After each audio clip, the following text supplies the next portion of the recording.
Guys, Brian Horton again with BK Trading Academy. I'm going to cut to the chase. This will probably be the number one video, most important video that I've ever done throughout all of the hundreds of videos that we've done on YouTube. Besides the video that I have done that's called 5 Habits Which Allow Me to Quit My Job and Trade Full Time. If you haven't seen that video, I highly suggest that you do so because I'm laying in some information that I think that will be beneficial to you and that was beneficial to me as a full-time trader to quit my job. But guys, in this video, we're going to talk about swing trading is where the money is at. I know some of you guys are scalpers and intraday traders, but I can assure you swing trading is where the money is at. I'm going to break every single thing down to you guys. This is how the big banks and the hedge funds trade. And so I'm going to give you 3 things that you guys should notate and just watch how I trade. Watch how I mark up this chart, guys. And I'm going to express to you why swing trading is the best. And it has a lot to do with your stop loss. So you want to watch it all the way to the end. In the meantime, if you haven't seen that 5 habits that allowed me to quit my job, I'm going to link that at the very end of the video as a suggested video. So you want to be sure to watch it to the end. Without further ado, let's go ahead and get right into it. Yeah, I know I got problems, and I don't know where to go.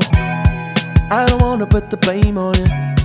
All right, guys, so we're looking at Euro USD. I'm going to make this as simple as possible, as fast as possible, and I'm going to express to you and show you why swing trading is the least riskier and why you should be swing trading. Okay, so we're looking at Euro USD here. So number one, you want to identify the trend. We always say that, you know that. You can't identify the big trend unless you're on the higher time frame like the daily or the weekly. I'm on the daily time frame. I have identified that I am in a downtrend. So we're going to start together. I'm going to delete this here. So in a downtrend, you're just simply looking for the ingredients here, right? So we have our peak here.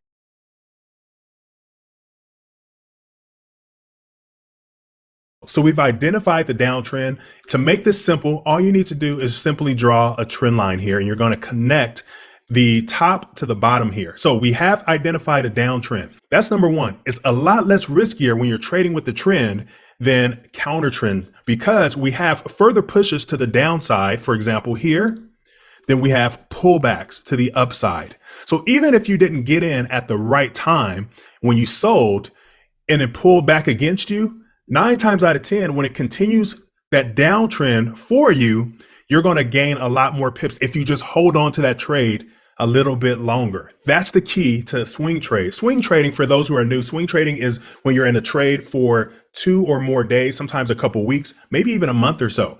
However, if you're in a trade for at least 2 days to 2 weeks or so, that's where you make the most profit. But you have to trade with the trend because we have further pushes to the downside. You're going to sell, then you have pullbacks to the upside. And even if you got in at the worst possible entry here, let's just say you got in and you're selling and you got in to a sale right here, price pulled back here. I'm going to get my measuring tool from here to here, 95 pips. And you're like, oh man, I'm down 95 pips. I'm down $95. That's if you traded $1 a pip. Man, how can I recover from this? If you identified a downtrend, then if you just hold on to it for a little bit longer and set your stop loss outside of the trend, then it will go for you. So let's say you entered here and you exited here at this lower low. You could have got at least 67 pips if you hold on to it for a little bit longer. Now, if you counter trend trade, it probably would have wiped your account out.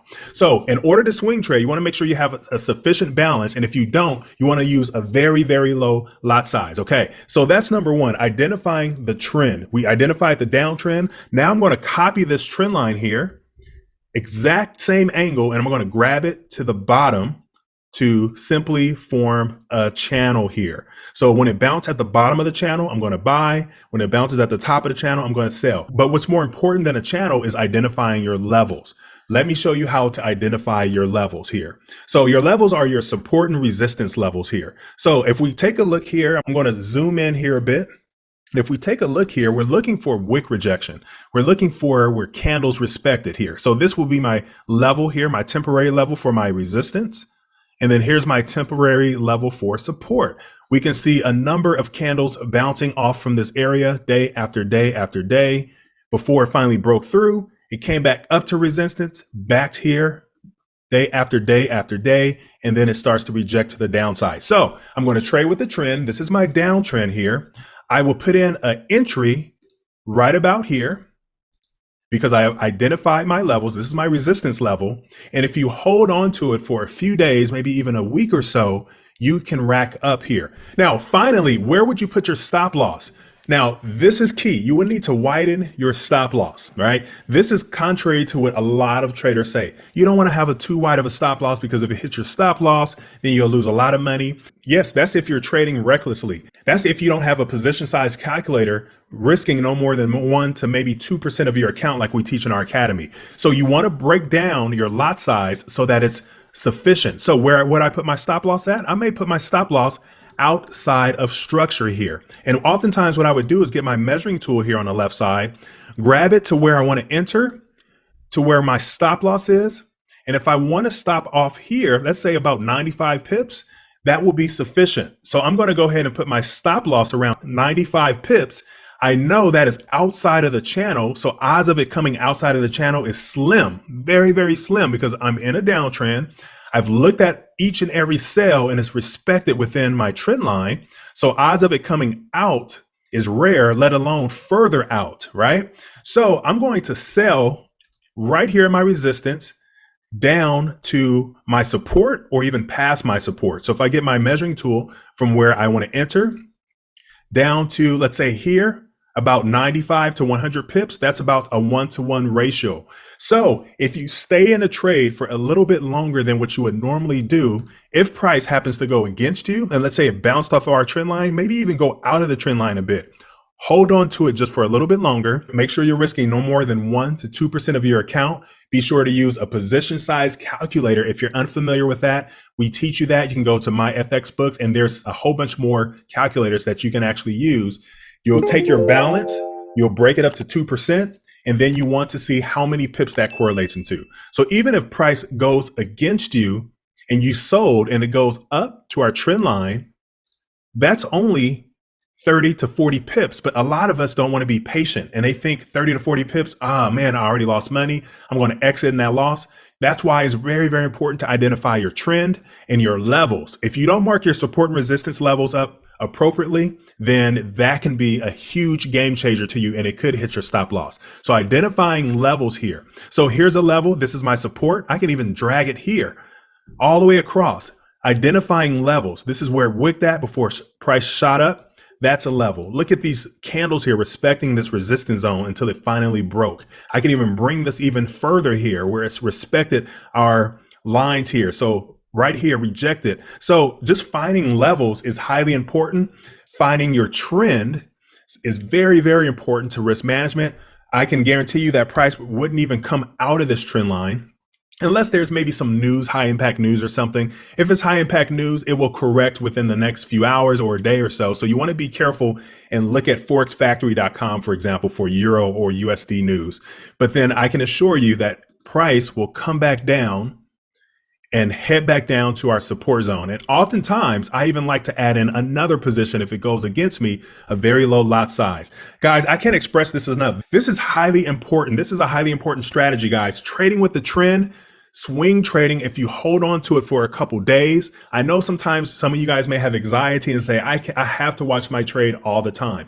But these levels are promising. These are the levels that the big boys trade from. And when I say big boys, I mean the big institutions, the banks, and the hedge funds. They look at levels like this. They look at this level such as this here, these peaks here. I can come down here and look at bottoms here. So that's what we want to do. And some of you might ask, how do you know when a trend is over? Well, oftentimes you can look left for clues. So this will be my dominant support zone right here. And it's a dominant support zone because price rejected abruptly from this area right there. So here's a dominant support zone. Sometimes I would even sell, break the support, and just wait for a couple months. Price would do something like this, continue this downtrend, right? Until it completes this support zone right here. And I may be in a trade for about a month or two, but I know the overall trend. I look left for clues where price may end up, and I trade with the trend. That is why the money is where swing traders are at. You don't want to think like small traders. You want to think like the big banks and the institutions who are actually moving this market. I can't stress that enough, guys. This is probably the most important video that I will make on YouTube. We have a ton of daily analysis. We have a ton of things on our YouTube channel, but this here is all about minimizing risks, right? Understanding that you have to minimize risk also means that you understand that you do not control the market. We're the away team, the big banks and the institutions, they're the home team. And so we're only on their coattails trying to ride what they already know. And I don't care about these minor levels sometimes. I want to care what these big levels are doing here. I want to see what the banks are looking at. They're looking at this price here on the right. And I always say that, guys. But guys, I'm going to show you the 5 habits which allowed me to quit my job and trade full time is right here. Go ahead and click it if you haven't seen it. And I will see you in the next video. God bless you.